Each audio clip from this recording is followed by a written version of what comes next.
subaguda, aguda, damos antibiótico, damos esteroide o damos beta bloqueo, pero no damos drogas de acción antitiroidea. Entonces, drogas de acción antitiroidea son generalmente para enfermedad de Graves, principalmente para adenoma tóxico o bocio multinodular tóxico.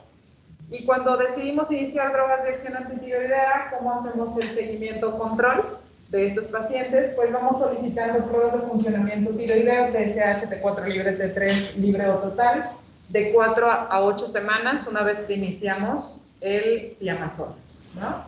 Ese sería como el primer perfil tiroideo y después de inicio del tratamiento.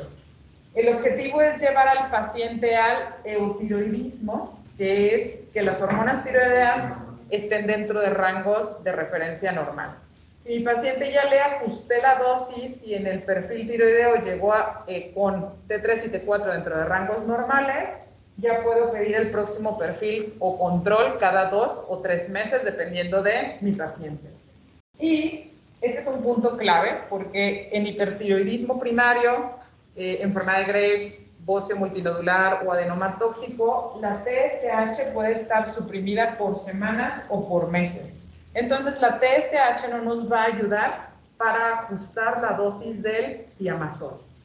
Lo que nos va a ayudar en ajustar la dosis del thiamazol son los niveles de T4 libre principalmente, pero si tiene T3 tirotoxicosis, pues los niveles de T3 libre o total.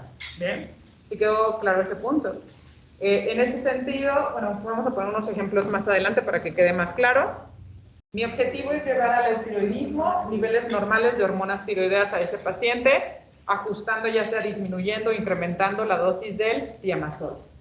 Y la duración del thiamazol, esto que dice 12, 18, 24 meses, es más bien para enfermedad de Graves, ¿no? Ahorita voy a poner a detalle lo de adenoma tóxico y bocio multinodular, pero una de las principales opciones de tratamiento de thiamazol es para enfermedad de Graves, porque además de disminuir la síntesis de hormonas tiroideas, nos ayuda como un efecto inflamatorio o inmunomodulador, disminuyendo los anticuerpos. Y es por eso que en ellos podemos dar 12, 18 o hasta 24 meses y que sea el tratamiento de primera línea en enfermedad de Graves. Y si se alcanza, se puede valorar en la enfermedad de Graves, retirar el medicamento en este periodo de tiempo y se decide o se va a ir disminuyendo poco a poco la dosis, se suspende el medicamento y entonces se valora si el paciente con enfermedad de Graves presenta remisión de la enfermedad. ¿Qué quiere decir remisión? Que ya sus próximos perfiles tiroideos salen dentro de rangos normales después de la suspensión del medicamento. ¿Bien? Pero generalmente en esto de remisión es como un volado porque 50% de los pacientes pueden ya tener remisión en enfermedad de Graves y ya no requerir ningún otro tratamiento, pero el 50% de los pacientes al retirar el thiamazol después de 12 meses de tratamiento pueden presentar nuevamente recaída y entonces ya ahí tenemos que optar por otro tipo de tratamiento. ¿Bien? Los pacientes que están en enfermedad de Graves y que decidimos dar esta como primera opción de tratamiento y lo llevé a 18 meses con el thiamazol y decidí suspenderlo, aquellos pacientes que sabemos que tienen mayor riesgo de que vayan a recaer después de la suspensión son pacientes que iniciaron con un hipertiroidismo severo, que tienen un bocio que a pesar de que ya llevan un año y medio tomando el medicamento, sigue grande ese bocio y persiste suprimida la TSH, a pesar de que ya lleva casi un año y medio, y los anticuerpos contra el receptor de TSH los vuelvo a medir antes de retirar el medicamento y siguen altos, ¿no? Entonces, de hecho, si digo, bueno, ya lleva un año y medio mi paciente con enfermedad de Graves, las hormonas tiroideas están bien y quiero ver si le puedo retirar el medicamento, pero todavía tiene un bocio, le pido anticuerpos antirreceptor de TSH y siguen altos, ese paciente tiene mayor riesgo de que si le quito el medicamento otra vez vuelva a recaer. Yodo radioactivo, en quienes serían como las indicaciones, es como otra opción de tratamiento. El yodo radioactivo está indicado en enfermedad de Graves, pero tanto puede ser de primera línea en lugar de las drogas de acción antitiroidea, o puede seguir de segunda línea después de que le di la oportunidad con el thiamazol, pero no hubo respuesta, o que cuando el paciente quiere como que se tenga un tratamiento un poquito más rápido y más definitivo en lugar de esperar un año y medio con el tiamazol. Entonces, una indicación es enfermedad de Graves, pero les puse aquí cuidado con la oftalmopatía, porque si el paciente tiene exoftalmos, tiene oftalmopatía y le doy yodo radioactivo, el yodo radioactivo puede activar todavía más la afección ocular. Entonces, por eso les pongo ahí. Una de las indicaciones principales del yodo radioactivo es en adenoma tóxico, ¿no? Y en bocio multinodular tóxico. De hecho, adenoma tóxico y bocio multinodular tóxico, generalmente iniciamos con tiamazol, suelen requerir menos dosis de tiamazol, pero el tiamazol no va a ser un tratamiento definitivo para bocio multinodular tóxico ni adenoma tóxico. Tratamiento definitivo para ellos es yodo radioactivo o cirugía, ¿bien? Si para adenoma tóxico y bocio multinodular tóxico no tenemos como esa opción como en enfermedad de Graves, que le podemos dar la oportunidad en un año y medio, ¿no? Simplemente por la fisiopatología, pero a menos de que el paciente, porque si me han tocado que no quiera ni yodo ni cirugía y tenga un bocio multinodular tóxico, porque generalmente son personas o adultos mayores, entonces, pues bueno, ya es por decisión del paciente y podemos darle el tiamazol, pero sabemos que el tiamazol en bocio multinodular tóxico y en adenoma tóxico no son curativos, ¿bien? Y la dosis que se suele utilizar del yodo radioactivo va a una dosis de 10 a 20 milicuries. Es muy variable también porque va a depender del tamaño de mi glándula tiroides. No va a ser la misma dosis en un paciente que me llega con un crecimiento muy leve de la tiroides a otro paciente que me llega con un incremento muy importante. Entonces, ahí nosotros más o menos estimamos la dosis del yodo dependiendo del tamaño de la glándula tiroides. El yodo radioactivo, ¿cómo se da? Se da por parte de los médicos que son médicos nucleares, ¿verdad? Les dan un vasito con la dosis, realmente es líquido el yodo radioactivo, llega el paciente, lo citan y le dan la dosis, ya sea 10, 15, 20 milicuries. Después de que le dan la dosis del yodo radioactivo, realmente el paciente no tiene ningún efecto, o sea, lo único que comentan es que tiene como un sabor metálico, ¿no? Contraindicadísimo dar yodo radioactivo en mujeres embarazadas o lactando, eso para que lo tengan en cuenta, y de hecho, deberían de tener la mujer en edad reproductiva una planificación familiar, ¿no? Porque luego toca que la paciente dice, no se preocupe, en serio no me voy a embarazar, y resulta de que se le acaba de dar el yodo radioactivo y a los meses embarazada. O sea, el problema no es en ella, el problema es en el bebé, ¿no? Ella todavía va a estar emitiendo radiación, y recuerden que si apenas está en desarrollo la pobre glándula del niño o del bebé, pues la va a radiar también, ¿no? Y le va a condicionar un hipotiroidismo. Entonces es por eso que está contraindicado el yodo radioactivo en mujeres embarazadas o lactantes. El efecto máximo después de que llega el paciente y le dan la dosis de yodo radioactivo, lo vemos hasta los 2 o 6 meses. Entonces no es inmediato. O sea, lo vamos viendo hasta 2 o 6 meses después de que se le dio la dosis de yodo. Y en sí, efectos adversos del yodo radioactivo, pues nos puede condicionar o pasar al otro lado en relación a hipotiroidismo hasta en un 80% de los casos. Entonces, eso hay que comentarle a los pacientes porque es también como ellos toman la decisión, porque uno le dice, bueno, una de las opciones de tratamiento es yodo radioactivo para su hipertiroidismo primario, sin embargo, el yodo radioactivo puede condicionarle hasta un 80% hipotiroidismo, pero van a decir, pues lo pasa de un lado para el otro y va a seguir tomando medicamentos, pero el hipotiroidismo es mucho más fácil de controlar que el hipertiroidismo. Y por ejemplo, en mujeres, que generalmente recuerden que sus patologías son en mujeres y en mujeres jóvenes, si van a desear un embarazo, es mucho más fácil controlar el hipotiroidismo durante el embarazo que el hipertiroidismo. Entonces, es por eso que podemos optar por esto. Después de la toma de yodo radioactivo, ¿tienen que quedarse aislados? En este tipo de dosis, no. Solamente se quedan aislados cuando reciben más de 30 milicuries. Y esas dosis de más de 30 las utilizamos pero para pacientes con cáncer de tiroides. Pero no lo utilizamos para enfermedad de Graves, ni adenoma tóxico, ni bocio multinodular. Entonces, ellos no tienen que estar aislados. Nada más, de todas maneras, medicina nuclear les da una hojita de generalidades de que hay que evitar estar en contacto con mujeres embarazadas o con niños pequeños. que esos días de preferencia duerman en una habitación aparte, que se utilicen el mismo baño, estén bajando la taza 3 veces, ¿no? Que su ropa no la vayan a quemar, porque algunos dicen, es que me dijeron que la quemara, no, nada más lavarla aparte, ¿no? La de esos próximos días, pero realmente un aislamiento estricto no, eso es más bien cuando recibes más de 30 milicuries, de hecho se deben de quedar un día hospitalizados, ven que tanta radiación sigue emitiendo el paciente, ya se disminuyó esa radiación, lo dan de alta, pero más de 30 milicuries. ¿Ven? Y contraindicadísimo en embarazo. Si por ejemplo esa paciente me dice, pero ya me quiero embarazar, después de que se le da yodo radioactivo se puede embarazar, pero de 6 a 12 meses después de que recibió las dosis. De preferencia, mejor 12 meses, para estar completamente seguro de que ya no está emitiendo radiación. Contraindicado en lactancia, y lo que les mencionaba, si mi paciente tiene enfermedad de Graves y tiene una oftalmopatía tiroidea que esté activa. El seguimiento, si sabemos que va a empezar a actuar hasta dentro de 2 a 6 meses, después de que se le da la dosis, se cita, acá le pongo 1 o 2 meses, pero generalmente solemos pedir más el perfil tiroideo de 2 a 3 meses después de que se le da la dosis de yodo para ver si ya está haciendo efecto.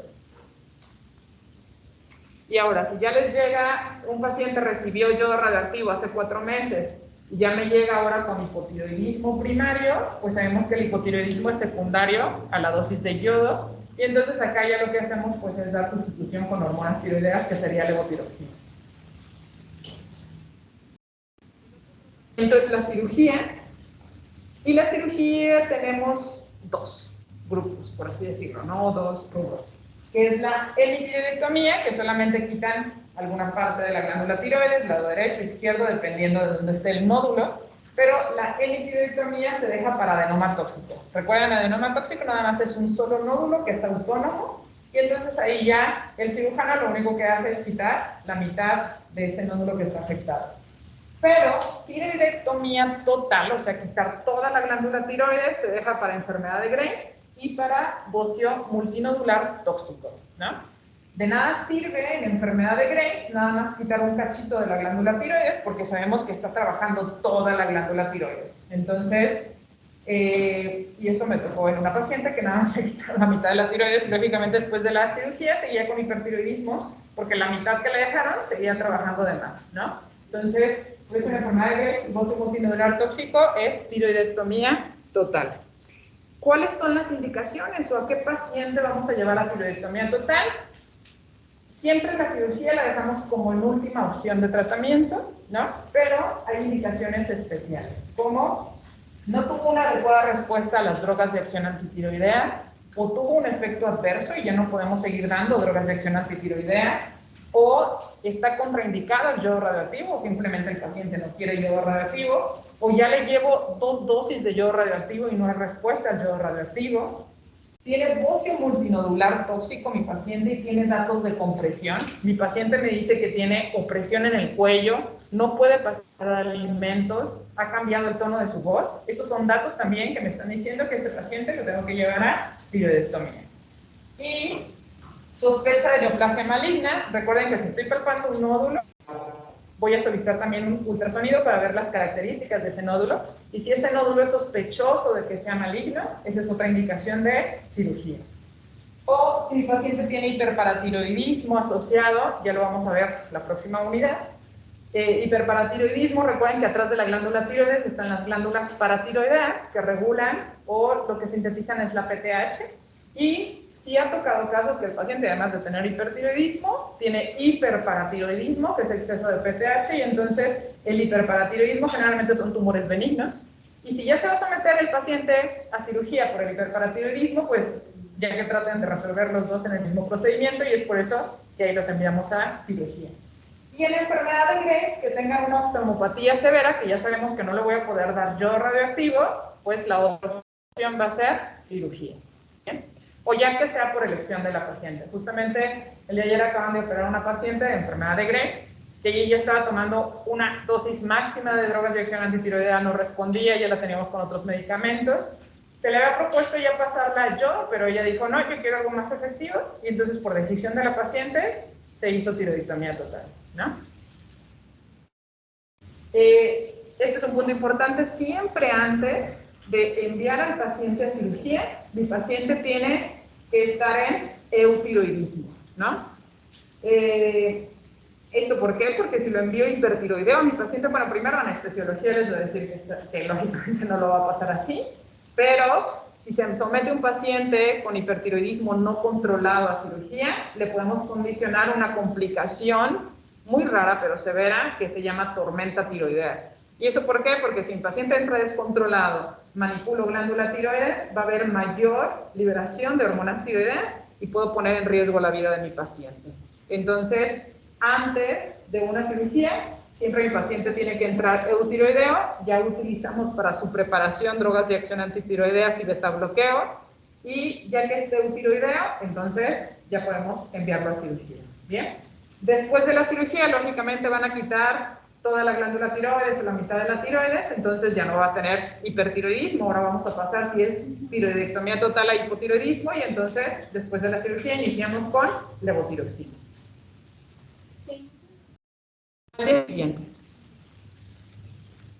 Bien. Nada más generalidades en sí de las tres principales causas de tirotoxicosis con hipertiroidismo. Tenemos el adenoma tóxico, es un nódulo autónomo, ¿no? Él solito empezó a trabajar de más y entonces el resto del tejido tiroideo realmente se bloquea porque ya hay ese solo nodulito que está trabajando de más. ¿Esto a qué se debe? Se debe principalmente a dos mutaciones, que son mutaciones activadoras del receptor de TSH, y entonces está activando y activando, por así decirlo, el botoncito, ¿no? En relación a ese sentido, y mutaciones activadoras del gen que codifica la subunidad alfa de la proteína G del receptor. Bueno, una que es una mutación como tal en ese receptor, y recuerden que el receptor de TSH es un receptor de membrana que está unido a proteína G, y entonces la otra mutación está en esta porción de la proteína G, que es la subunidad alfa, ¿no? Pero son activadoras. ¿Qué quiere decir activadoras? Es que están haciendo como si hubiera mucha TSH, estimulando al receptor. Y por lo tanto, recuerden las funciones de la TSH en la célula tiroidea es incrementar la producción de hormonas tiroideas. ¿Bien? Generalmente lo más común del adenoma tóxico o el nódulo tóxico es que sea más de 40 años, ¿no? Es raro encontrarlo en niños, o bueno, a mí no me ha tocado, o en personas muy jóvenes es raro encontrarlo. Es de 40 años, pero generalmente es como a los 50 o 60 años. La mayoría de estos nódulos o adenomas, por eso lo dice adenoma, son benignos. Es muy raro, pero el riesgo de que pudiera ser maligno ese nódulo es un 5%. Y generalmente estos nodulitos son mayores de 3 centímetros. Las drogas de acción antitiroidea en estos casos solamente me ayudan para la preparación porque no es tratamiento como definitivo. Ahí más bien preparo a mi paciente, lo llevo al eutiroidismo y ya después decido si le doy yodo o lo envío a cirugía.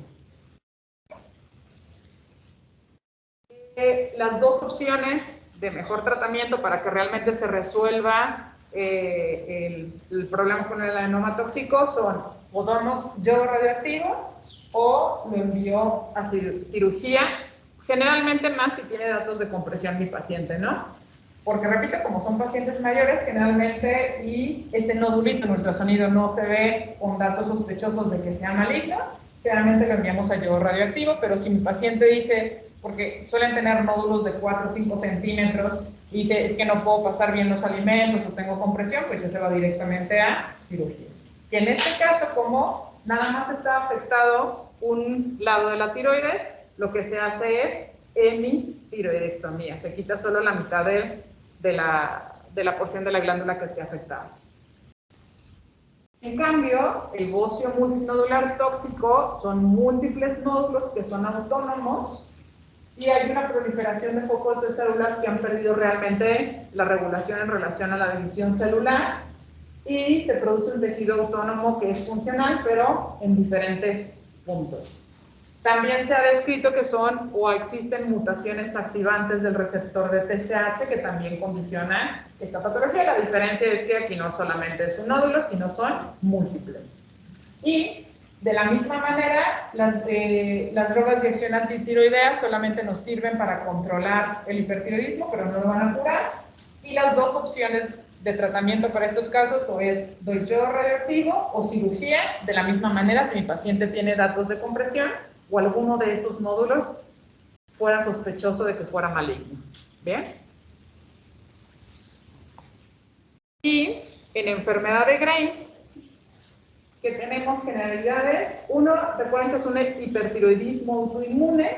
En este caso, los anticuerpos que se producen son anticuerpos estimulantes contra el receptor de TSH. La causa más común de tirotoxicosis con hipertiroidismo es más frecuente en mujeres, una relación 5:1 a comparación de los varones. La edad realmente se puede presentar a cualquier edad y generalmente la incidencia máxima es entre los 20 a 40 años de edad. ¿Y cuál es la enfermedad autoinmune? Hay una predisposición familiar, como en la tiroiditis de Hashimoto. Generalmente estos pacientes suelen tener hasta en un 15% un familiar que está afectado. El 50% de los familiares pueden tener los anticuerpos. Y recuerden que en esto tengo esa predisposición de tener esta enfermedad. Y si se agrega un factor externo es realmente cuando se manifiesta la patología, ¿no? Estaba dando seguimiento a una paciente, ella más para tiroiditis de Hashimoto, las TSH limítrofes, ¿no?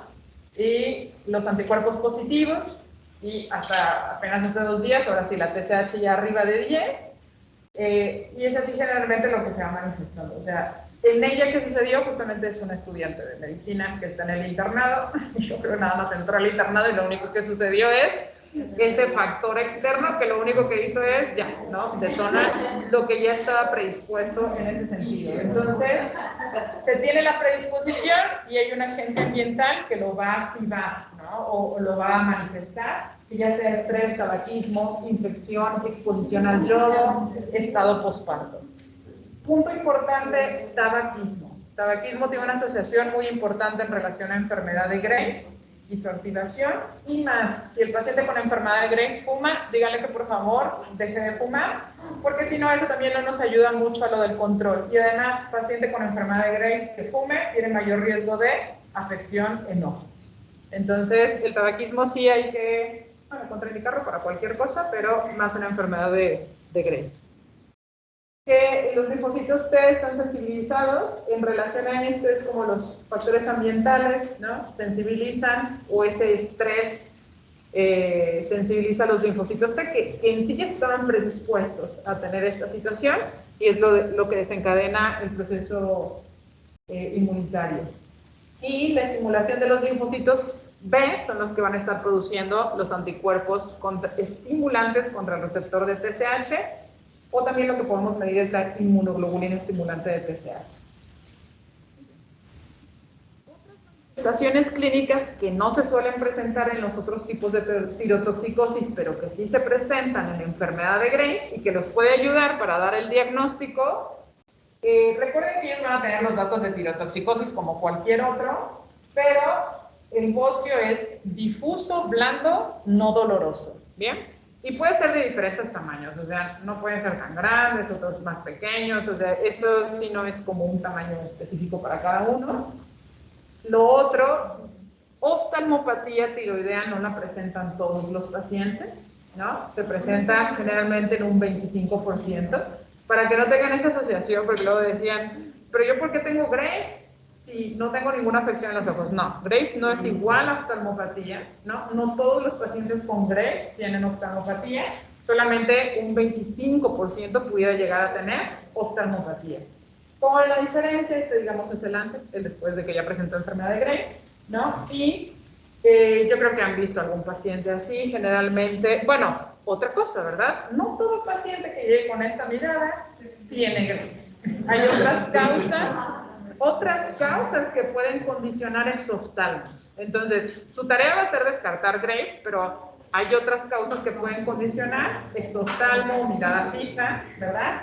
Pero si llega un paciente con tirotoxicosis, bocio difuso, y además tiene exoftalmos, digo, ya casi se los está gritando que es enfermedad de Graves. ¿Es reversible? Pues va a depender del grado, ¿no? Si es un grado leve la oftalmopatía, puede mejorar con el tratamiento.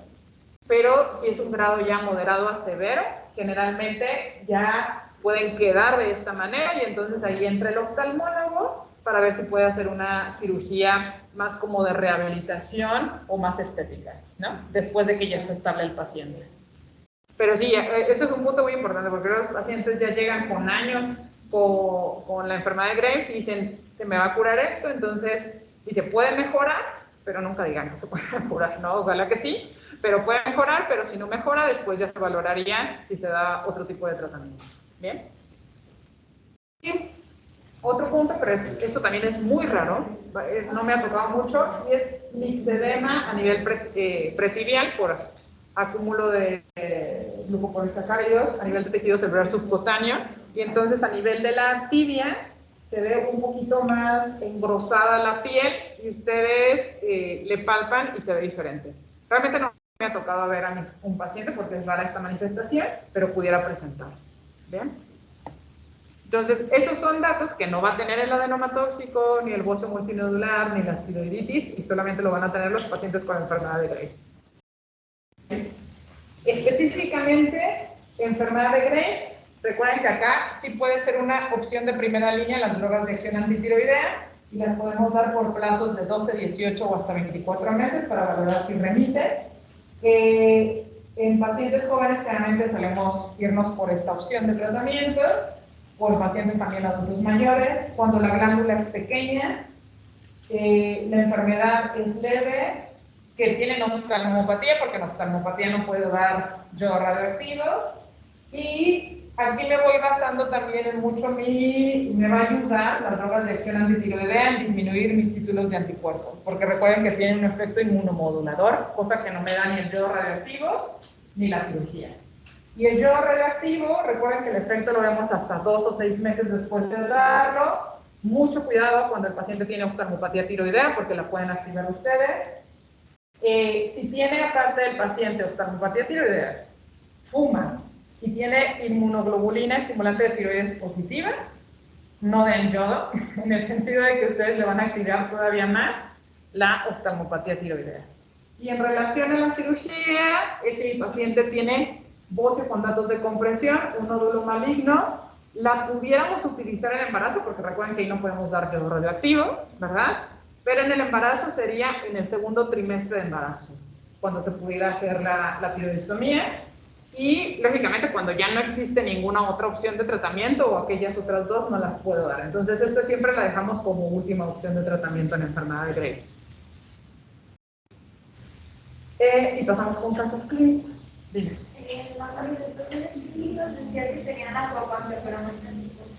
Acropaquia también los pueden presentar. No sé qué foto, pero yo creo que les voy a traer una foto. Generalmente ven los deditos más abultados, ¿no? Hay una técnica que le hacemos que se debería de ser como un rombito cuando ustedes le hacen de esta manera. Y los pacientes, como está abultada la uña, de hecho ni siquiera pueden hacer eso, porque lo único que se toca es uña con uña, ¿no?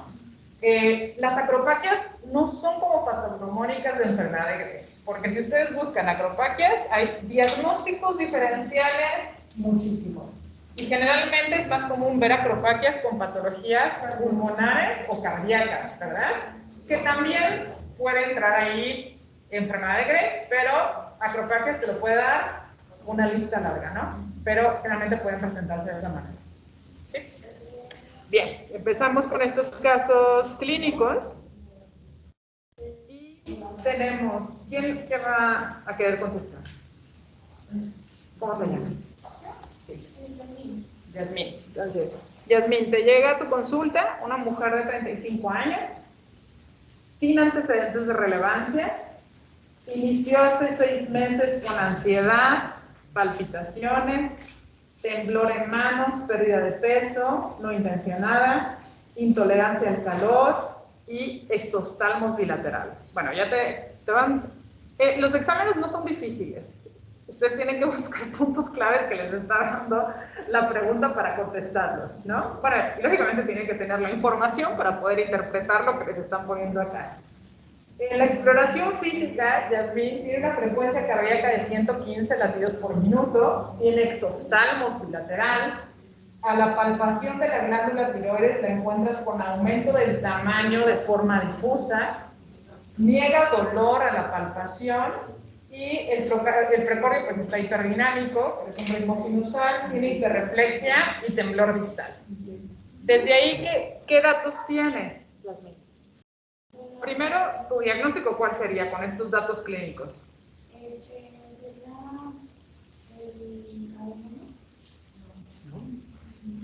Primero tiene tirotoxicosis, ¿no? O sea, váyase siempre por lo sencillito, antes de irnos a la adenoma. Primero tiene datos clínicos de tirotoxicosis, sí, ¿no? O, bueno, también datos adrenérgicos, hay muchas causas, pero ahorita estamos en el doctor, entonces te vas a tirotoxicosis.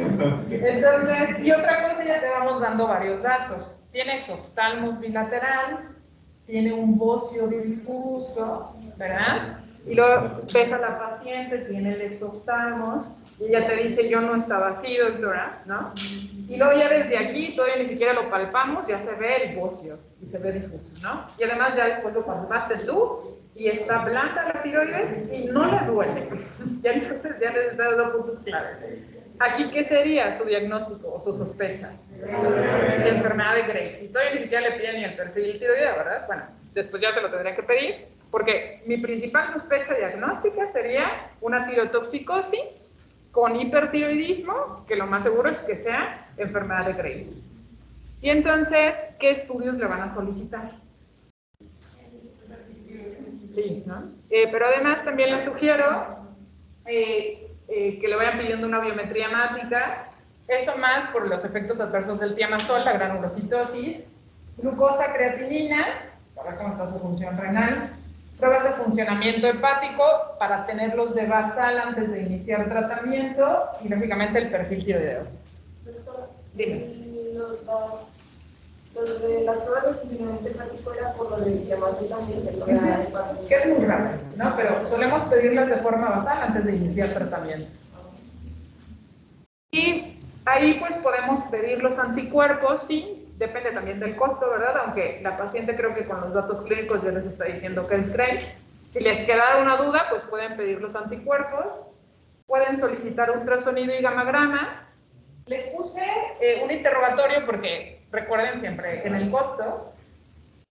Y además, si ya tienen los datos clínicos, pues hasta los pudiéramos obviar, ¿no? En medicina todo es dinámico, o sea, no es como de ley, oye, ¿por qué no le pediste forzosamente el gamagrama? Ah, ustedes lo justifican. Si ves, tiene oftalmopatía, ¿no? Si ves, tiene bocio difuso, entonces con eso puedo hacer mi diagnóstico. En este caso, ¿verdad? ¿Y cuáles serían los resultados de esta paciente?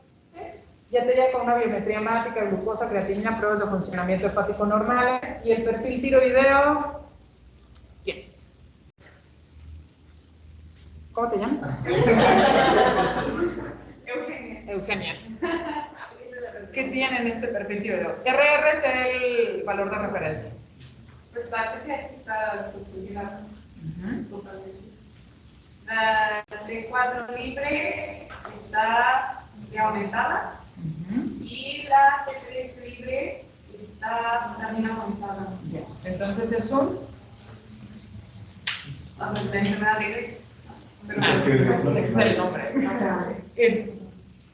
Muy diferente, enfermedad de Graves, la causa que te está dando este perfil tiroideo, pero en tu perfil tiroideo tú lo ves y ¿qué le vas a poner? Es un Hipertiroidismo primario, exacto. Entonces, el hipertiroidismo primario es secundario de la enfermedad de Graves, pues, pero se le pidieron anticuerpos antirreceptor de TSH en 15, aquí el valor de referencia menos de 1.5, entonces están positivos.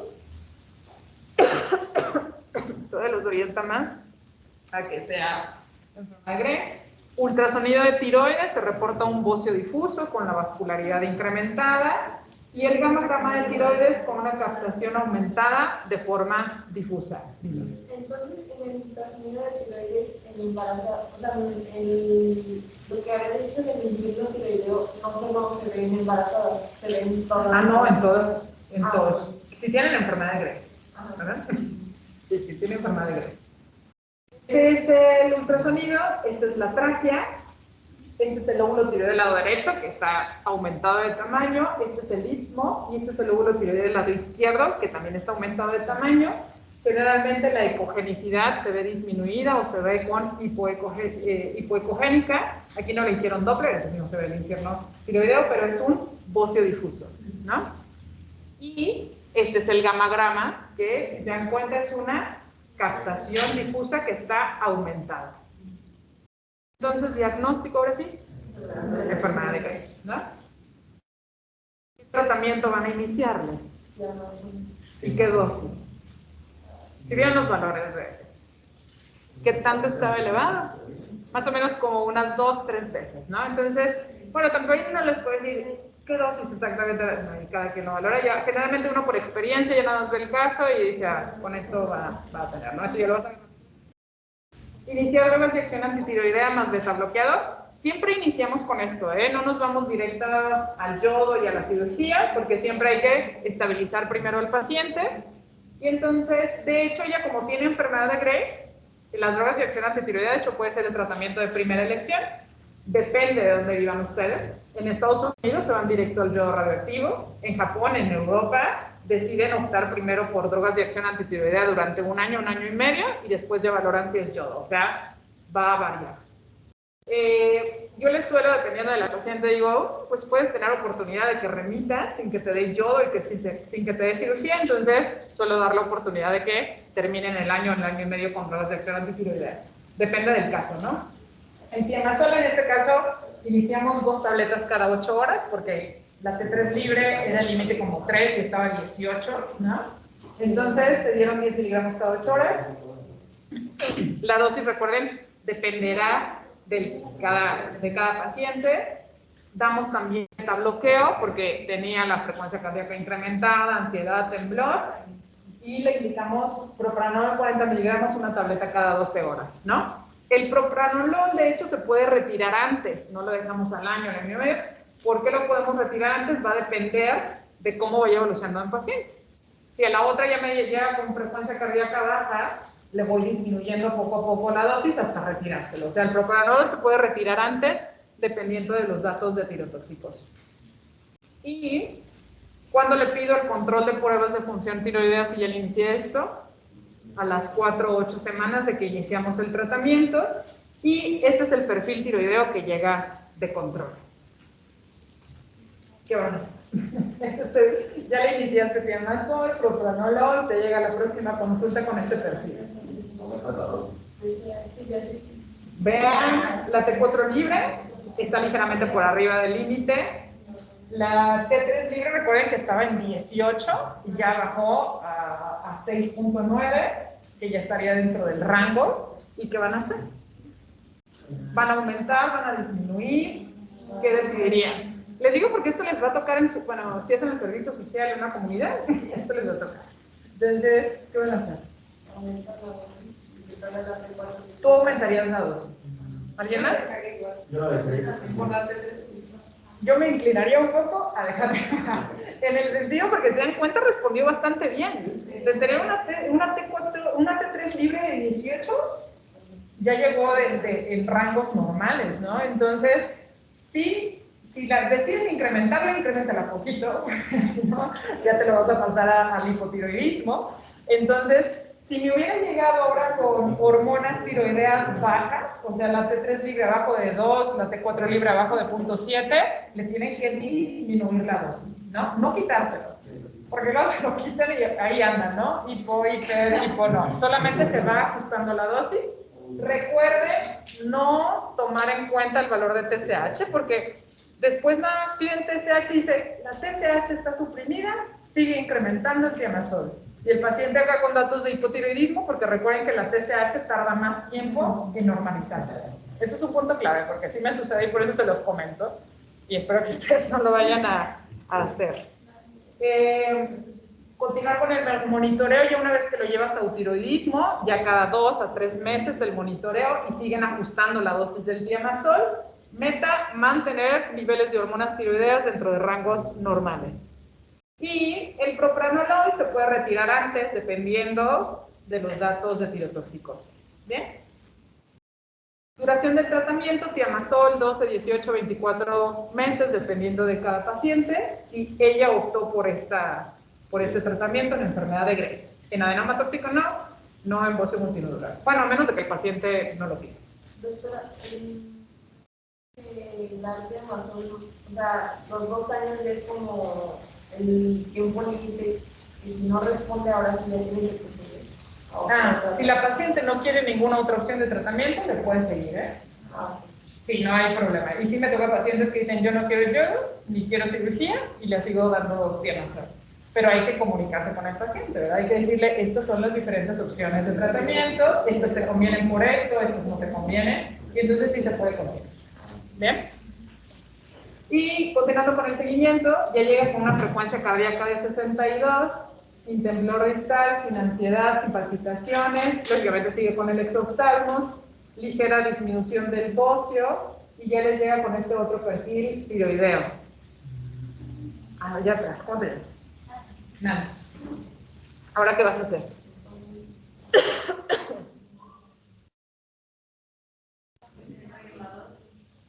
Ajá. Si se ve, ya la TSH ya no está tan suprimida, ya mejoró, pero sigue suprimida, pero los niveles de hormonas tiroideas están bajos, y entonces si por ejemplo estaba con 10 miligramos al día, pues le puedes bajar a 5 miligramos al día, un ejemplo, ¿no? Va a depender de qué dosis le habías dejado. Muy bien, se reduce, también como ya no tiene datos de tirotoxicosis, van disminuyendo poco a poco el propranolol hasta suspenderlo, y el ajuste de dosis de Thiamazol. Manteniendo igual niveles de hormonas tiroideas en los rangos normales. Recuerda que la TSH tarda meses en normalizarse y duración del tratamiento nuevamente. Y ya se puede ir platicando, digo, si quiere continuar con esta opción o ver si es candidata a alguna de las otras dos opciones. Porque también la paciente me dice, tengo un bocio, tengo datos de dificultad para pasar alimentos, lo demás, pues ya me puedo pasar a cirugía una vez que la lleve al eutiroidismo. Yo tengo una duda. Cuando se sigue en los rangos normales y ya con el seguimiento, o sea, se sigue normal, no se suspende,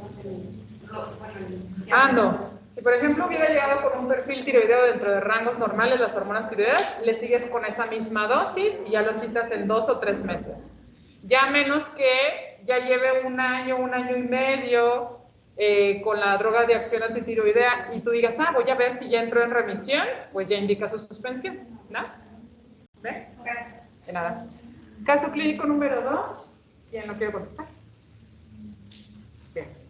Te llega una mujer, 68 años, acude a servicio de urgencias por síncope, refiere que desde hace 2 meses ha presentado múltiples episodios de palpitaciones, además de pérdida de peso no intencionada. Punto clave, pacientes o adultos mayores de 65-70 años no tienen los datos supertípicos de tirotoxicosis y les llamamos hipertiroidismo apático, ¿no? Y generalmente ellos como llegan a la consulta es más por datos cardiovasculares como algún tipo de arritmia, que la más común es fibrilación auricular. Bien, ya te di más o menos un tip, pero bueno, con esto, exploración física tiene una frecuencia cardíaca de 110, sin exoftalmos, recorrió arrítmico, sin temblor, sin hiperreflexia, a nivel de cuello la glándula tiroides se palpa un nódulo tiroideo derecho de aproximadamente 3 centímetros y no tiene dolor. Doctora, ¿cómo le llamaba cuando no presentaban los signos de manera usual? Hipertiroidismo apático. Gracias. Sí, ¿no? Bueno, ya te vas orientando. Bueno, primero, ¿cuál sería tu sospecha? Por el nódulo único, la adenoma. Un adenoma. ¿Qué estudios vas a pedir? Igual que me tenga. Pedimos realmente, ¿los anticuerpos te van a servir algo para el adenoma tóxico? No. A menos de que te quedara duda si fuera Graves o no. Pidan un electrocardiograma, bueno, en este caso porque tiene los ruidos cardíacos están arrítmicos, hay que descartar que no tenga, bueno, qué tipo de arritmia es. El gamagrama, el ultrasonido, ¿lo necesitas? Sí. Sí, porque es un nódulo y tienes que ver, la gran mayoría son benignos, pero de todas formas tenemos que ver que no tenga datos de malignidad. ¿El gamagrama te puede ayudar? Sí, ¿y qué verías? Que lo captan, nada más. Nada más en el nódulo, ¿verdad? Si fuera el adenoma tóxico. Estos son los resultados, lo de arriba normal, y este es el perfil tiroideo. Ah, ya habías contestado eso, pero bueno, ya va a estar más fácil. Bueno, ¿Qué tiene? La TSH está, Ajá. la T4 está alta, no está por los La T3 también está un poco alta. No está como el otro caso. Generalmente en adenoma tóxico y bocio multinodular tóxico se pueden presentar con hipertiroidismos subclínicos o hipertiroidismos realmente muy leves. ¿Bien? Ese es otro punto clave en adultos. Los anticuerpos de todas formas se los pidieron y salieron negativos, ¿no? Electrocardiograma tiene fibrilación auricular. Ultrasonido de tiroides tiene un nódulo tiroideo derecho de 3.5 centímetros. Ya en la próxima clase que veamos nódulo tiroideo es un TRAX 2, que es benigno. Y gamagrama de tiroides tiene una captación focal en el lóbulo tiroideo derecho y el resto es hipocaptante. Imágenes. Este es el lóbulo tiroideo del lado derecho y realmente ocupa casi todo el nódulo. Es esto, que es heterogéneo. Y ese es el gamagrama, ¿no? Hay solo una captación en el lado derecho, que es justamente donde está el nódulo. Entonces, diagnóstico, adenoma tóxico, ¿no? ¿Qué tratamiento vas a iniciar? Ah, ¿ya saben la cirugía? No, es una opción, pero acuérdense que antes de cirugía, ¿qué tenemos que hacer? Sí, ¿no? Bueno, primero afortunadamente el anestesiólogo va a decir, no lo paso porque no está controlado, pero recuerden antes de enviarlo a cirugía, hay que controlar el hipertiroidismo y entonces de forma inicial hay que iniciar tiamazol y propranolol, pero generalmente si se dan cuenta el hipertiroidismo no está tan severo. Y a esta paciente pues nada, le dejamos una tableta de tiamazol al día, a comparación de la otra, ¿no? Dependiendo de los niveles y del grado. El propranolol también se deja porque también tiene, el diabetista tiene fibrilación auricular y tenemos que también controlar y manejar eso antes de que se vaya a cirugía. Y además otra cosa, enviarían a cirugía a esta señora 68 años, fibrilación auricular, que eso incrementa su riesgo de complicaciones cardiovasculares, no. Yo me iría antes a yodo radioactivo antes de irme a cirugía, ¿no? Ah, sí. En relación, lo puedes derivar o si medicina interna también lo puede manejar. No habría problema. Puede ser que, bueno, es que la mayoría de los adultos mayores tienen hipertensión y estén tomando un beta bloqueador. No se puede como, o sea, se controla, pero nunca saben si tienen hipertiroidismo. No, realmente beta bloqueadores que sean como tratamientos de primera línea en hipertensión, no. Tienes IECA o tienes ARA2, ¿no? Que serían como mejores opciones. Dejas beta bloqueo para ciertas situaciones, pero generalmente estos pacientes debutan con la fibrilación auricular o alguna arritmia. No quiere decir que todos lo tengan que hacer, pero en adultos mayores generalmente como los identificamos es esto. No sé si ya pasaron por cardiología, pero siempre que tengan un paciente con fibrilación auricular, tendrían que pedirle un perfil tiroideo, porque es una de las causas, ¿no? Que existen muchas otras, pero ese es otro punto clave, ¿no? O sea, la fibrilación auricular se da en todos los casos de... No en todos. No, también para que no digan fibrilación igual a adenoma. No. Fibrilación se la puede dar muchísimas causas. Pacientes con adenoma pueden o no tener fibrilación auricular. ¿Vale? Bien. Entonces, igual se le dio tomazol, propranolol. Se continúa de la misma manera el monitoreo y en este caso los medicamentos solamente son para el control del hipertiroidismo, pero no suelen ser el tratamiento definitivo y entonces ahí ya vemos cuál es su mejor opción. Yodo radioactivo o cirugía, que en este caso sería hemitiroidectomía. Y se individualiza el caso. ¿Está bien? Y terminamos aquí. Con grupo B, ¿de verdad? Y no sé qué decidieron el grupo C. ¿Ahorita o Sí. hasta...? ¿Sí? Sí, No. algunos se quedan en ¿Sí?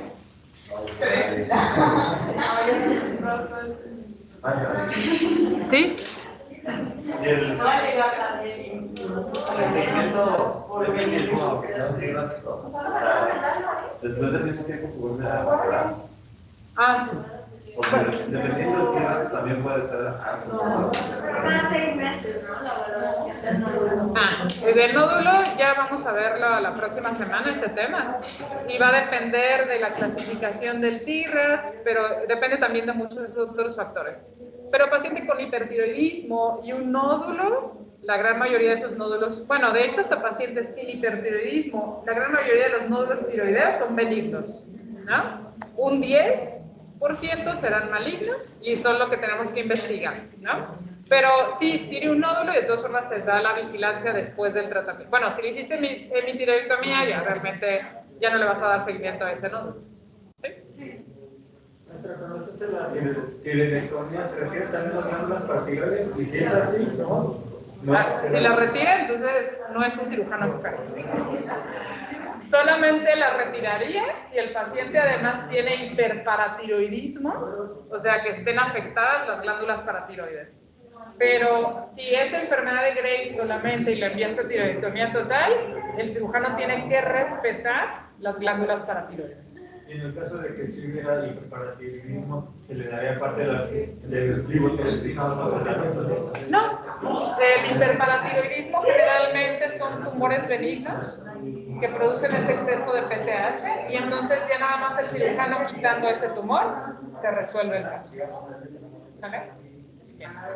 Yo no diría que tiene pues va a variar. O sea, varía qué dosis le indicaste a tu paciente, varía el bocio, ¿no? O sea, tendrás que considerar esos factores para decir qué tanta respuesta puede tener. ¿En línea alguna duda o pregunta? Doctora, dijo que el último caso de adenoma se puede presentar con hipertiroidismo o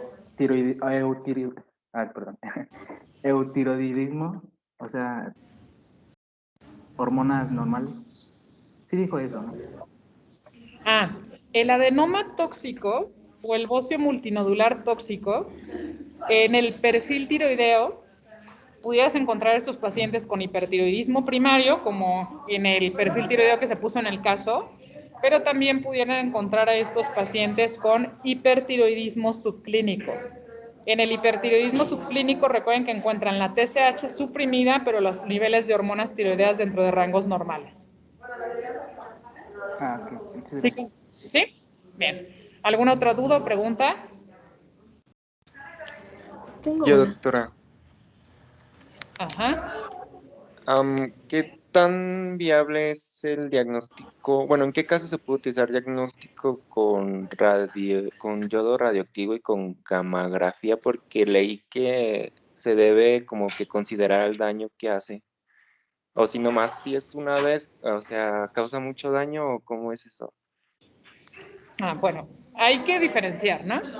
Está el estudio que nos sirve para hacer un diagnóstico, que es el gamagrama de tiroides, que también se utiliza como trazador, que puede ser yodo 131 o yodo 123 o tecnesio.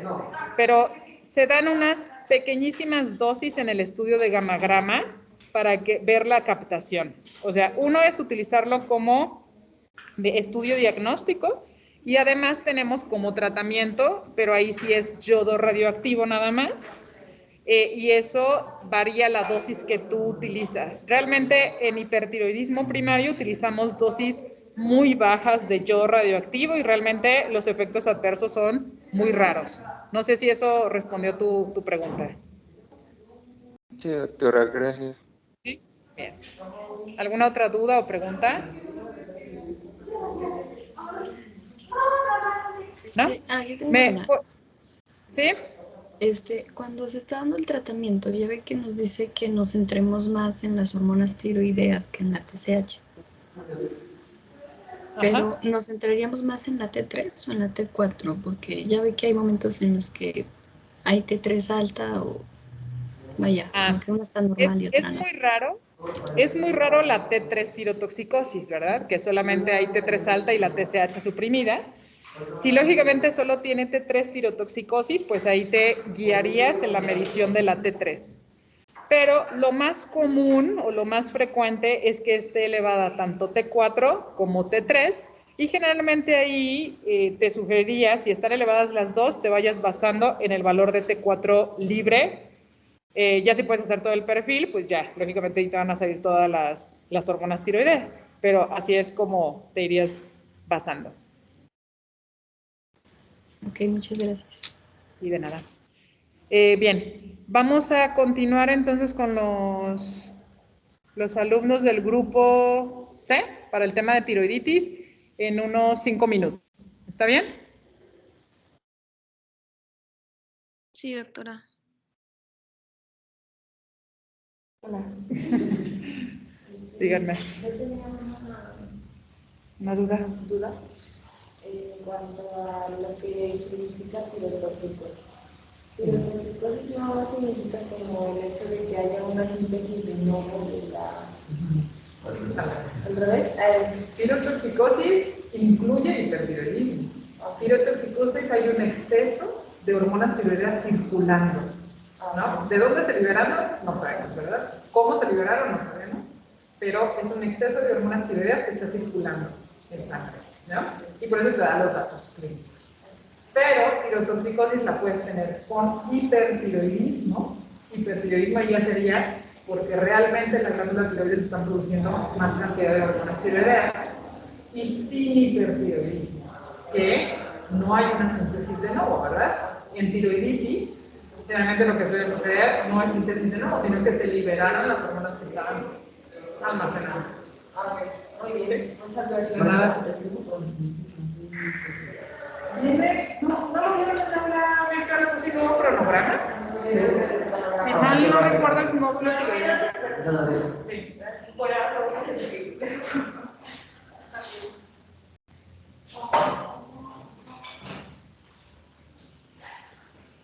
Ahorita. ¿O quieres venir? O no sé si vamos a hacer la clase. ¿Nos da 3 minutos para ir a la clase? Sí. Ay, gracias.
Pues vamos a empezar.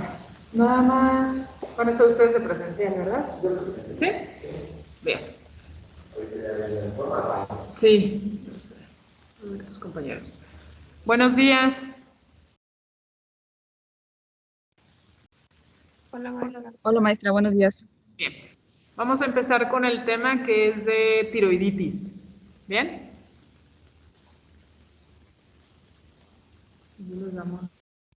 Está muy lejos el baño.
Es que, o sea, lo podemos pasar a venir, pero venimos porque, igual que Carlos, lo de la hoja de la hoja, para que nos den a nosotros complicado.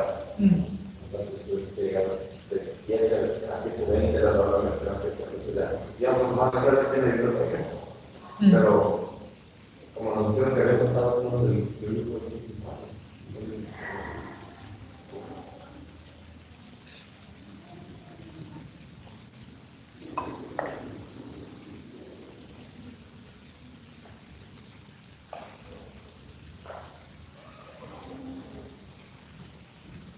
¿Listo? Bien. Empezamos. El tema es tiroiditis.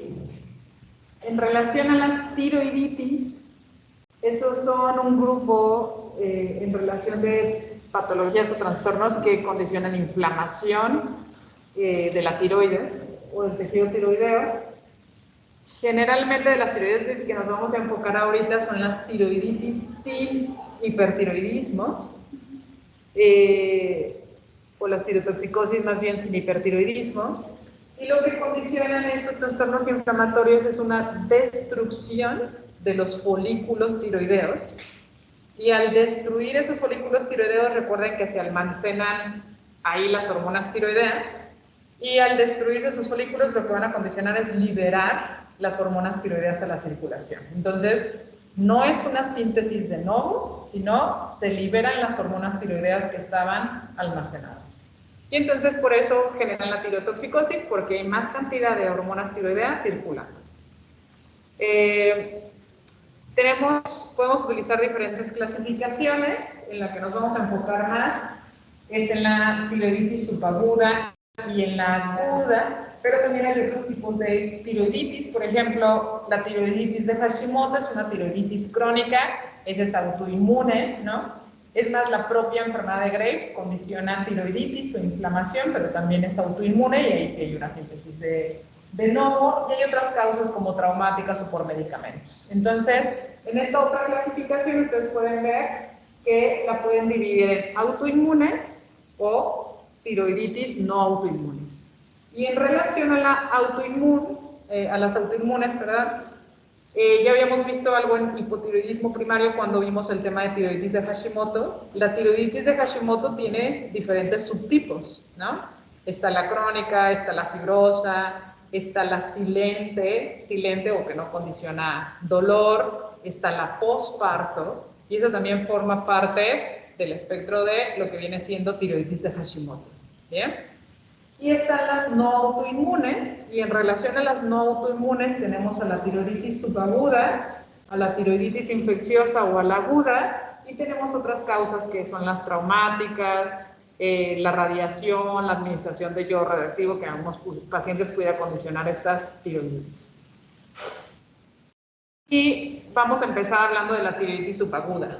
De la tiroiditis subaguda puede tener diferentes sinónimos, puse como 3 veces tiroiditis subaguda, pero tiene tiroiditis subaguda no supurativa, tiroiditis de células gigantes, tiroiditis pseudogranulomatosa o también la pueden encontrar como enfermedad de Kerbein. ¿Bien? Todo eso es lo mismo y es tiroiditis subaguda. Es un trastorno inflamatorio agudo, lógicamente de la glándula tiroides, y generalmente, bueno, no generalmente, lo que condiciona esto es un proceso infeccioso viral, porque vamos a ver en la aguda generalmente es más bacteriano, y en tiroiditis subaguda es viral o puede ser una reacción postviral, pero también el paciente tiene una predisposición asociado justamente el HLA-B35, porque muchos de nosotros hemos tenido procesos infecciosos virales de vías respiratorias altas y no todos vamos a desarrollar tiroiditis subaguda. Entonces, lógicamente, por eso se encuentran como estos otros factores, porque dicen, a ver, ¿por qué no todos tenemos tiroiditis subaguda? Y es por esta situación. Entonces, generalmente, los virus que suelen condicionar esta tiroiditis subaguda es el virus de parotiditis, Coxsackie, adenovirus, influenza, pero también ya hay reportes de casos por coronavirus. En la mayoría de los casos va a existir, en estos pacientes que les van a llegar a ustedes, hay que hacer un interrogatorio adecuado porque generalmente, antes de llegar con el dolor por la tiroiditis subaguda, el paciente hace 2 a 8 semanas tuvo una infección de vías respiratorias antes, ¿no? Entonces es como un punto clave. Y es más común que se presente en verano, en mujeres, en las edades entre 30 a 60 años, y es lo que se ha visto como una predisposición o mayor riesgo a la tiroiditis subaguda. El 90% de los pacientes realmente se recuperan de su función tiroidea sin ningún problema, o sea, regresan a un eutiroidismo. Solamente un 10% pudiera permanecer o ya tener un hipotiroidismo permanente. Puede aparecer, puede también aparecer. ¿Cuál es la fisiopatología? Porque aquí pueden presentarse en diferentes fases, ¿no? Fase de tirotoxicosis, fase de hipotiroidismo y ya el eutiroidismo. Y primero tenemos esa exposición al virus, genera antígenos, ese antígeno se presenta a las células presentadoras de antígenos. Lógicamente, en este caso se une a la molécula HLA-B35 que se encuentra en los macrófagos. Hay una activación del sistema inmunológico, se activan los linfocitos T citotóxicos. Lo que van a hacer los linfocitos T citotóxicos, pues van a llegar al tejido tiroideo a destruir, ¿no? Y a condicionar la inflamación. Destruyen a los folículos tiroideos, y entonces tenemos un daño a las células foliculares y hay una liberación masiva de las hormonas tiroideas, y eso nos va a dar la fase de tirotoxicosis. Se agota como tal el depósito de tiroglobulina, porque otro punto clave, pues no nada más se liberan las hormonas tiroideas, también se libera tiroglobulina, y entonces por eso solemos solicitar tiroglobulina para ver si está elevada.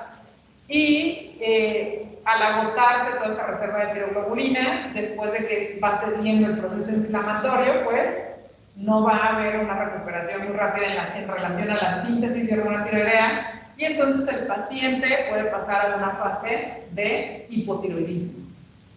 Y ya que se regeneraron los folículos tiroideos, pues el paciente puede tener una recuperación tiroidea completamente, ¿no? Hasta en el 90% de los casos. Entonces, no todos pasan por estas 3 fases, tirotoxicosis, hipotiroidismo y eutiroidismo. A veces nada más pasan tirotoxicosis y se recupera muy rápido y después están en eutiroidismo, pero pudiera llegar a tener estas 3 fases. ¿Y qué es lo más normal? Lo más común, generalmente de los casos que me han tocado, sí, tirotoxicosis, hipotiroidismo y recuperación. Esta no reacción inmunológica como tal, si se dan cuenta, no activaron a los linfocitos B para la síntesis de anticuerpos como en tiroiditis de Hashimoto o en la enfermedad de Gray. Por lo tanto, no se perpetúa a comparación de los otros tipos de tiroiditis autoinmune y por lo tanto, generalmente la mayoría de los pacientes regresa a una función tiroidea normal. Son las 3 fases que les comentaba. Generalmente, ¿en cuánto tiempo se presentan? La fase de tirotoxicosis puede tener una duración de 2 a 6 semanas, aunque puede ser más o puede ser menos.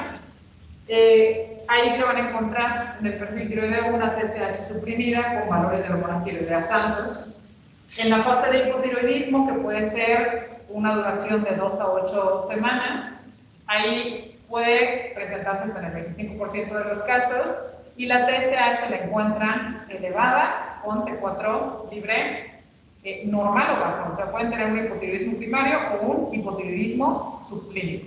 ¿Bien? Y generalmente ya el eutiroidismo este se presenta a los 4 o 6 meses después de que empezó con la tiroiditis subaguda. Lógicamente ahí ya encuentran un perfil tiroideo completamente normal. ¿Cómo hacemos el diagnóstico? ¿Qué puntos hay que tener en cuenta para esta situación? Uno es que no presentan o no van a tener oftalmopatía porque no es autoinmune. El comienzo es generalmente súbito, el paciente les dice, empecé hace una semana, bueno, créanme que no van a llegar a la semana porque es un dolor muy intenso, entonces empecé hace 2 días, empecé hace 1 día. Tiene crecimiento de la glándula tiroides y además es un dolor muy intenso a nivel de la glándula tiroides y se puede irradiar hacia mandíbula o hacia oídos. De hecho, el paciente va a acudir con ustedes por el dolor. O sea, no, generalmente no acuden tanto por la tirotoxicosis, acuden más por el dolor.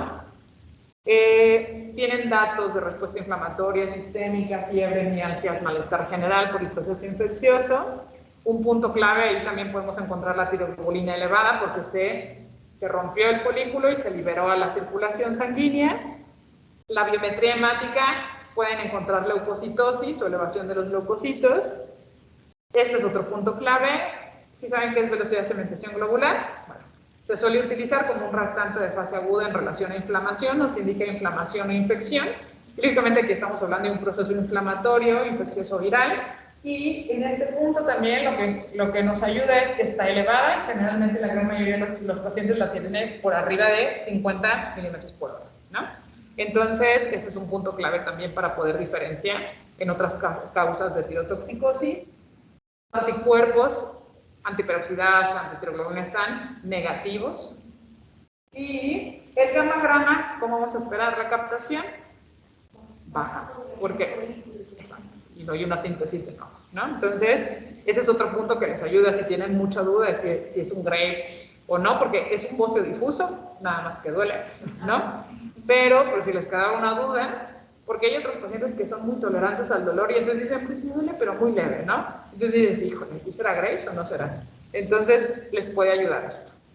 Entonces, puntos claves ahí es dolor a nivel de glándula tiroides, BSG elevada, tiroglobulina elevada, pero tiroglobulina no es tan característico, porque la enfermedad de Graves, el adenoma también pueden elevarla, y el gamma-grama tiroideo sí les ayuda, porque una captación baja. Entonces, ¿qué tratamiento vamos a dar? ¿Qué se les ocurre? Depende de qué fase esté, ¿no? Porque si está en la tirotoxicosis, más bien es dejar que vuelva a bajar el hipotiroidismo, ¿no? Porque lo hace por sí sola. Y en tirotoxicosis, ya ahorita que acabamos de ver hiperfunción tiroidea, ¿qué le van a dar? Sobre acción... ¿Le van a dar drogas de acción antitiroidea? ¿Sí? ¿Sí o no? No, van a tardar un tiempo que haga. No es por eso. Drogas de acción antitiroidea los damos si hay síntesis de nodo. Aquí ni siquiera están sintetizando. Los pobres rompieron el folículo y se están liberando. Entonces, de nada me va a salir. Se las puedes dar, pero no van a tener ningún efecto porque ni siquiera van a tener dónde actuar, ¿no? Realmente el manejo es sintomático, ¿no? ¿Qué vamos a hacer en estos casos? Créanme que estos pacientes llegan a ustedes por dolor y entonces hay que manejarles el dolor. El dolor es muy intenso. Generalmente puede encontrar que indican aspirina, antiinflamatorios no esteroideos, generalmente que utilizamos más así ibuprofeno, pero si no le responde a esto, realmente ya nos pasamos directo al glucocorticoide. Y el glucocorticoide de elección ahí suele ser, pueden darlo inyectado intramuscular o intravenoso como metilprednisolona, pues, pero generalmente esto se maneja vía ambulatoria y lo que solemos indicar es prednisona, tabletas, y la dosis puede ir de 20 a 40 miligramos. Solemos iniciar a 40 miligramos, el dolor debería de mejorarse a las 24 a 48 horas y después vamos disminuyendo poco a poco la dosis del esteroide. Si el paciente, cuando lo pasamos, por ejemplo, muy bien, ya está en 40, lo dejo por una semana, la próxima semana va a tomar 20 miligramos al día, lo dejo por otra semana, pero si en esa reducción de 40 a 20 el paciente me dice, otra vez no regresó el dolor, regreso a la dosis previa, ¿no?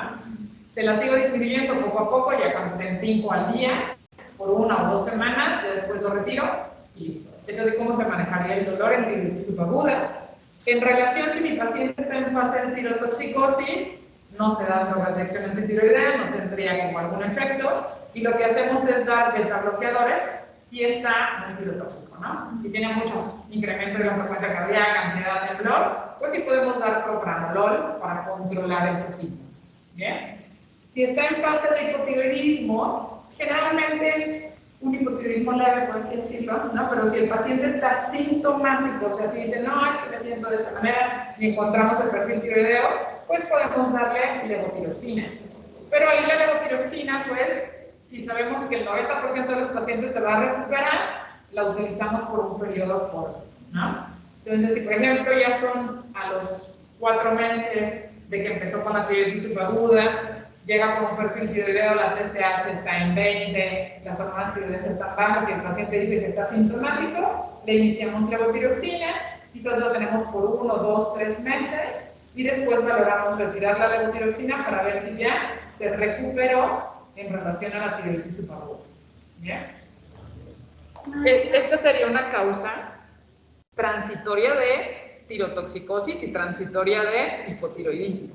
Dime. Para darle la prednisona, ¿tenemos que esperar la infección de género o en tiroiditis subaguda, que son por causas virales, se la das.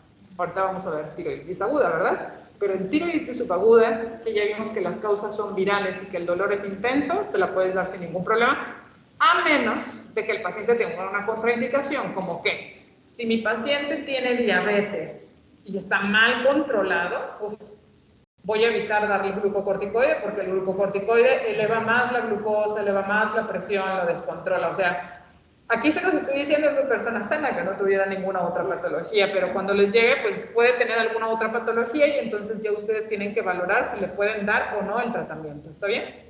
Por ejemplo, para retirar el betabloqueador de la tirotoxicosis, con los datos clínicos. Ah, no. Porque, sí. Por ejemplo, en el ya nada más el hipotiroidismo va a tener radicales. Exacto. Y tú también estás diciendo radicales. También, pero ahí ya dices, ¿será por el hipo o será por el medicamento? Entonces lo que vas haciendo, ya le indicas, si estaba con media tableta de propranolol, le dices, ya tómese un cuartito por una semana, ya después de eso lo suspende y listo. Y eso es tiroiditis subaguda. Ahora pasamos a la tiroiditis aguda. En relación a la tiroiditis, los sinónimos de tiroiditis aguda es tiroiditis supurativa o tiroiditis infecciosa. Esta realmente es muy rara, es poco frecuente. La tiroiditis es mucho más frecuente la tiroiditis subaguda que la aguda y generalmente se presenta más en pacientes inmunosuprimidos, pacientes que están recibiendo quimioterapia y están inmunosuprimidos, pacientes que tienen infección por VIH y no están bien controlados, etcétera. Entonces, también es más común en mujeres entre 20 y 40 años. Y aquí cambia, los agentes infecciosos, la gran mayoría, el 80% son bacterias, ¿no? Entonces, el 80% de las tiroiditis agudas son de origen bacteriano, el 15% por hongos o micóticas y el 5% parasitarias, ¿no? Pero lo más frecuente es bacteriano.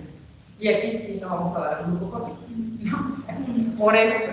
principalmente. Entonces, esta es una lista, que es un artículo, que ahorita voy a ver si ya se los envió, creo que no, pero son los diferentes bacterias que nos pueden dar tiroiditis aguda. A mí solamente me ha tocado ver un caso de tiroiditis aguda y era una paciente que tenía tuberculosis a nivel de la tiroides, ¿no? Entonces, son los diferentes microorganismos. ¿Cómo hacemos el diagnóstico? ¿Cómo podemos diferenciar de tiroiditis subaguda a una tiroiditis aguda? En la tiroiditis aguda, generalmente se hace un absceso. Entonces, a nivel de la glándula tiroides está bien localizado. A comparación de la tiroiditis subaguda, afectaba por completo toda la glándula tiroides. Y entonces aquí hay también dolor, pero está más localizado o focalizado en un área, que es la que está afectada. Por eso hay dolor e hipersensibilidad locales. Hay tumefacción, hipertermia, hiperemia en el área donde está la infección. También tienen datos de respuesta inflamatoria sistémica, fiebre, calofríos, adenomegalia. Y otro punto clave es que generalmente estos pacientes, como están muy localizados y solamente está afectando una parte de la tiroides, no hay una destrucción completa de los folículos, entonces estos pacientes generalmente están eutiroideos. No tienen estas fases de tirotoxicosis, hipotiroidismo o demás, porque repito, está como muy localizado el proceso infeccioso. También tenemos leucocitosis, también tenemos BSG elevada porque es un proceso infeccioso. El ultrasonido de tiroides nos ayuda porque generalmente cuando ustedes lo palpan es una tumoración, como si fuera un nódulo. Entonces, en el ultrasonido se puede observar generalmente nada más una colección, o se pueden ver dos, ¿no? El gammagrama realmente es raro que lo pidamos, no, porque ya estamos viendo la lesión. Pero si se les ocurre pedir un gammagrama, lo pueden encontrar normal o hipocaptante en el área donde está el proceso infeccioso. Y lo que se suele hacer aquí es, si ya por el ultrasonido documentamos que es una colección o un proceso infeccioso o absceso, se hace aspiración para tomar una muestra y enviar a cultivar y saber qué microorganismo es el que está condicionando esto. ¿Qué tratamiento vamos a dar en tiroiditis aguda?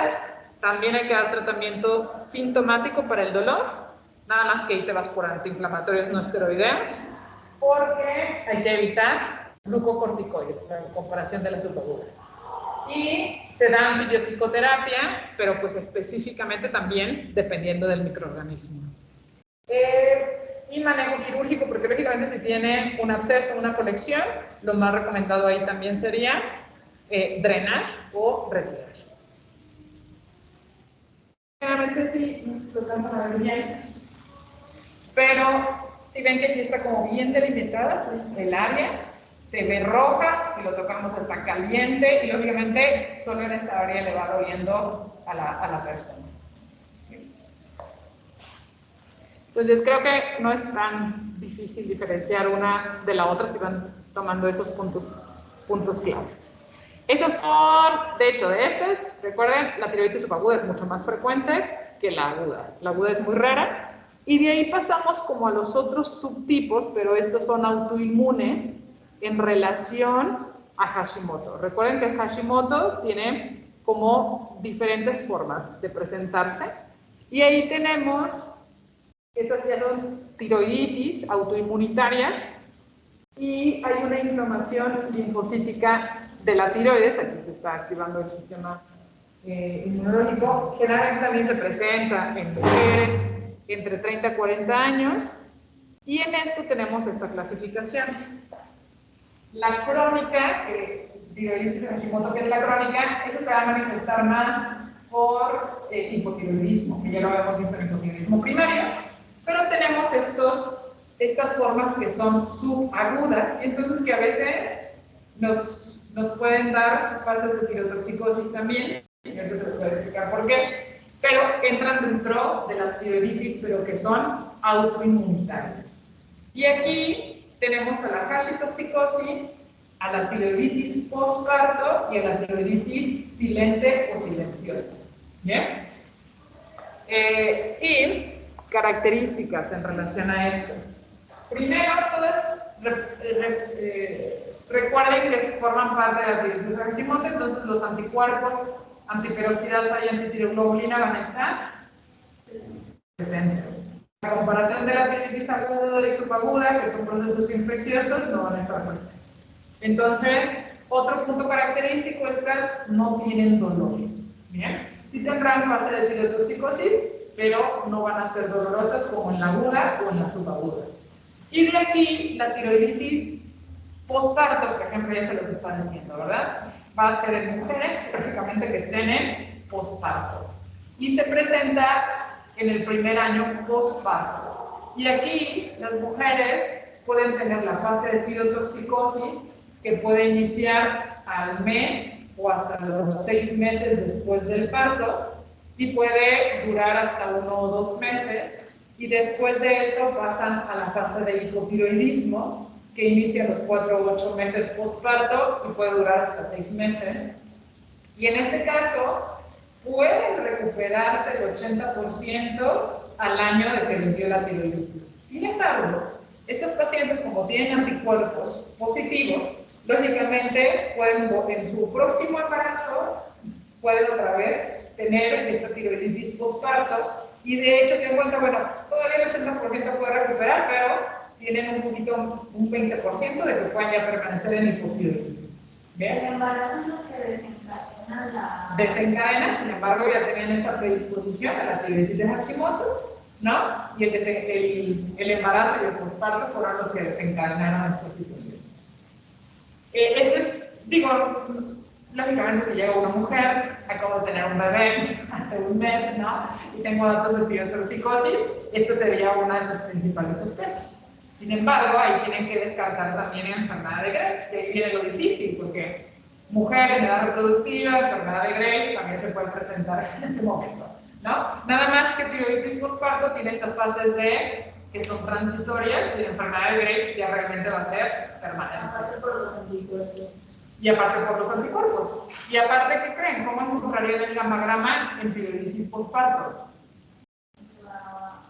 No va a haber captación. Y en la enfermedad de Graves, una captación difusa. Ese es otro punto que les puede ayudar, ¿no? Porque créanme que si les puede llegar a una paciente postparto que tenga tirotoxicosis y diga así, pues también puede ser Graves o puede ser tiroiditis postparto. ¿Bien? Tiroiditis silente es como la tiroiditis postparto, nada más que no está embarazada. No está embarazada el hombre. Entonces, no hay dolor, tienen anticuerpos antiperoxidasa, antitiroglobulina positivos, tienen la fase de tirotoxicosis que es transitoria, de 1 a 3 meses, y pueden tener la fase de hipotiroidismo. Punto clave porque dicen, no, pero eso también me lo puede dar en la enfermedad de Graves o el nódulo tóxico. Lógicamente, ya saben, es la exploración física y el gamagrama los puede ayudar porque van a tener una captación baja. ¿Bien? Y de acá, en hashitoxicosis, es muy raro, pero sí hay casos. Y los pacientes pueden ir pasando de hipo, pero lo más característico es que empiezan con la fase de tirotoxicosis, ¿no?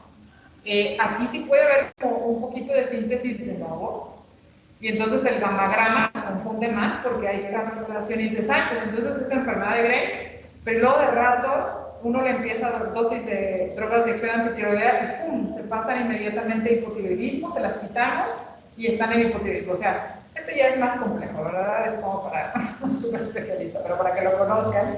Y entonces, ahí que hacemos, pues, vemos esos episodios que tiene tirotoxicosis y luego hipotiroidismo. Ya la mayoría pueden permanecer en hipotiroidismo, ¿verdad? Y entonces ya ahí ya los catalogamos, pues tuvo una hashitoxicosis y ahorita tiene tiroiditis de Hashimoto y está en la fase crónica, ¿verdad? Pero, digo, sí es un poco más complejo, y les digo que aquí se puede recurrir porque tocó un caso que justamente era una paciente que iba pasando de hiper a hipo y así estamos, ¿no? Aquí lo característico es lógicamente que tienen anticuerpos también positivos, pero la enfermedad de Graves también los puedes tener, ¿no? Y ahí entra una disyuntiva que hace rato les hacía hincapié que están los anticuerpos estimulantes del receptor de TSH, pero en el organismo se pueden tener tanto anticuerpos estimulantes como inhibitorios, y esa es la explicación de hashitoxicosis, que en la fase de hashitoxicosis predominan los estimulantes y después pasan los inhibitorios y por eso pueden ir de una fase a otra. ¿no? Pero es rara, pero nada más era para que lo conocieran. ¿Y cómo hacemos el diagnóstico? En relación a esto,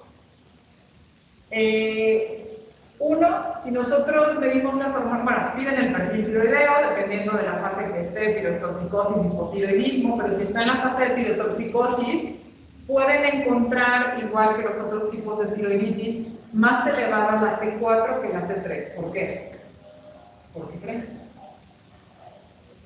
¿Qué se produce más? Ajá, el 100% de T4 se produce en glándula tiroides y solo un 20% de T3. Porque acuérdense que el resto de T3 es a nivel periférico por la deshidratación. Entonces, es por eso que si se está liberando por la inflamación, va a haber mayor cantidad de T4 que de T3. ¿Bien? Sin embargo, no van a estar altos, pero va a predominar más esto. Títulos altos de anticuerpos, antitiroglobulina y antiperoxidasa. En este caso, a comparación de las otras, primero no hay dolor, ¿verdad? Como en la subaguda aguda, y la BSG está normal porque no es un proceso infeccioso. No hay dolor en la glándula. El gamma-grama tiroideo también es captación baja, que eso nos ayuda para las otras causas de tirotoxicosis, como enfermedad de Graves, neurotóxico o adenoma. ¿Sí? Tratamiento, de la misma manera, fase de tirotoxicosis, beta bloqueador, y fase de hipotiroidismo, valorar levotiroxina, que pudiera ser de forma transitoria también. ¿Sí? ¿Cuánto tiempo dura la fase de tiroiditis? No, bueno, varía. Puede ser de 2 a 8 semanas, hay algunos pacientes que pueden durar un poquito más, o hay pacientes que es menos. O sea, en promedio puede ir de 2 a 8 semanas, pero pues, cada individuo se comporta diferente. Pero no termina forzosamente no se termina. mismo ya. Si no es Graves, no llegaste, va a terminar la fase de tirotoxicosis. ¿Sí? Bien. Esta tablita tiene tiroiditis de Hashimoto, tiroiditis postparto, tiroiditis esporádica, la silenciosa o la silente, tiroiditis subaguda y la tiroiditis aguda o supurativa. Entonces, ¿para qué sirve esto? Nada más para que vayan agarrando, a ver qué me orienta o cómo puedo saber yo si es una o es otra. Ya saben, en estas tres, desde silente, posparto y la crónica, recuerden, un punto importante, anticuerpos, títulos altos persistentes, títulos altos persistentes, títulos altos. Acá les ponen la tiroiditis subaguda, que puede haber anticuerpos positivos, pero títulos bajos, y en la aguda, ausentes. Punto importante acá, en relación a la captación del yodo, si se dan cuenta, baja, baja, baja. Aquí les pone variable, porque si fuera toxicosis, sí me puede dar un poquito más de captación, ¿no? Por eso le pusieron esto. Y en la aguda o supurativa es normal, porque realmente el resto del tejido tiroideo está normal y lo único es el proceso localizado o focal. ¿Bien? Y que esto les serviría para diferenciar entre Graves o adenoma tóxico o uso multinodular. Y en relación a dolor, ¿cuál es lo ha condicionado el dolor? Solo las infecciones. La subaguda y la aguda, cosa que no va a suceder con las demás. Y realmente aquí ya les habla de hallazgos patológicos. La causa, lógicamente, es autoinmune, autoinmune. En la tiroiditis subaguda, depresión desconocida, pero realmente es una predisposición, junto, lo más común, procesos infecciosos virales. Y en la aguda, lo más común, el 80%, son bacterias, ¿no? Entonces, viene bastante sencillo para darles a ustedes puntos claves que deben de considerar cuando hagan un diagnóstico diferencial de tirotoxicosis. Bueno, si les llega en fase de tirotoxicosis. Punto importante, el gamma-grama lo deben de pedir en la fase de tirotoxicosis, ¿no? Porque si el paciente ya está en el tiroidismo, nada más nos va a confundir porque van a decir, pero sale normal, ¿no? No. Gamma-grama, recuerden que nos ayuda cuando llega un paciente con TSH suprimida y quiero saber cuál es la causa. ¿Bien?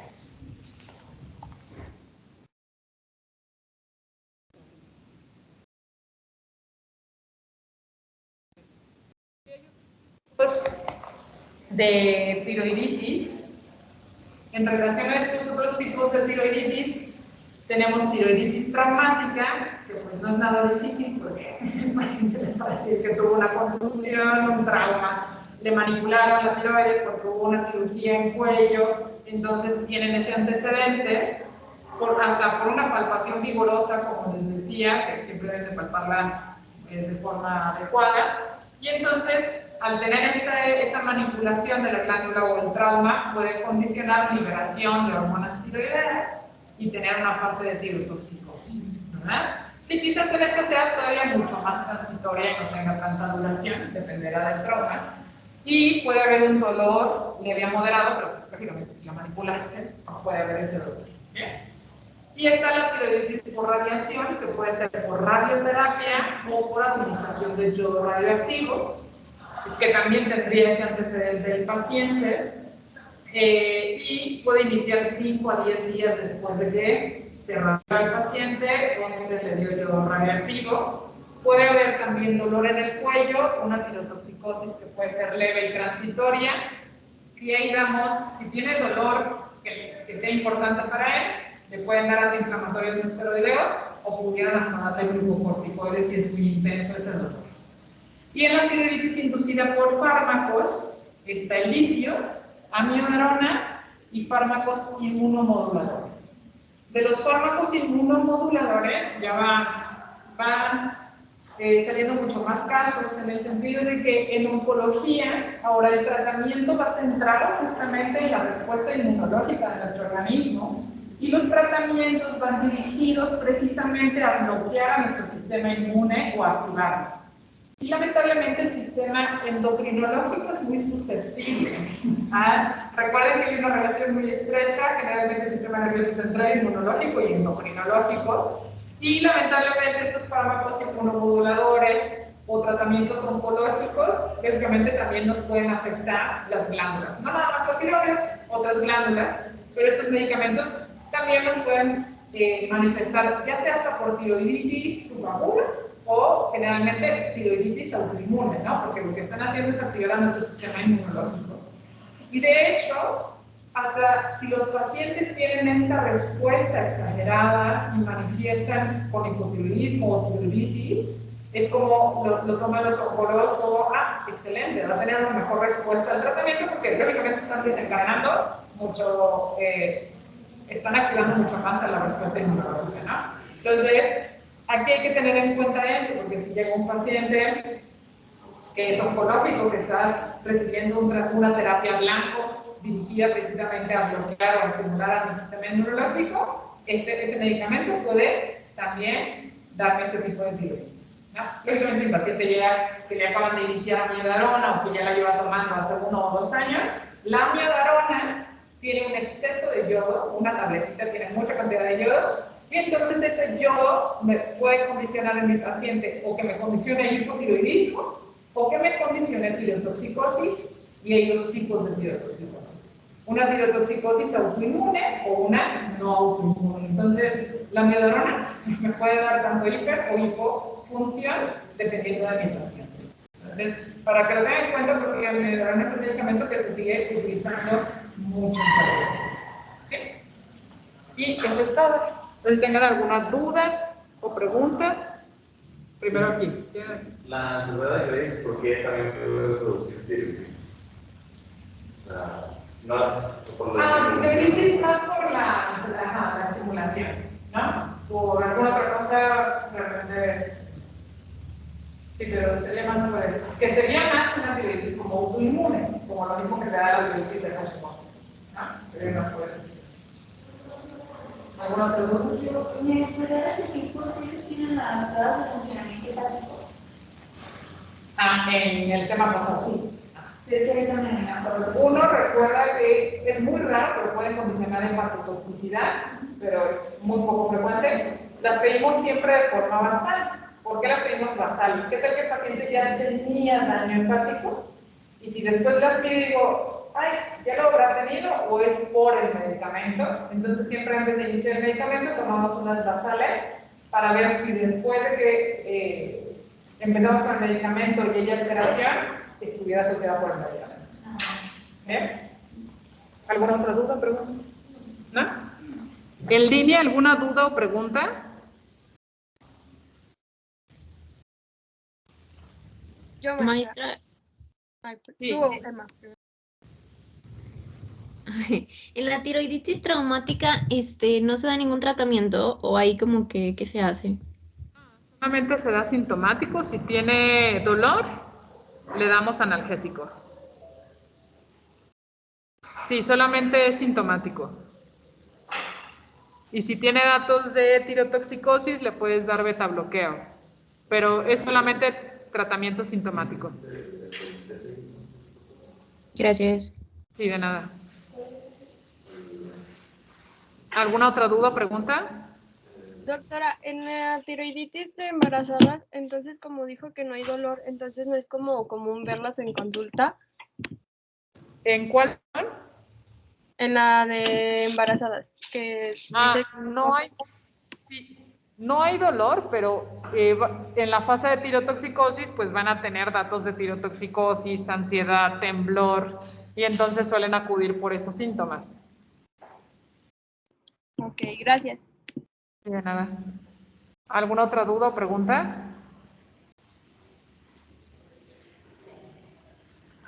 Bueno, aquí terminamos. Nos vemos el lunes.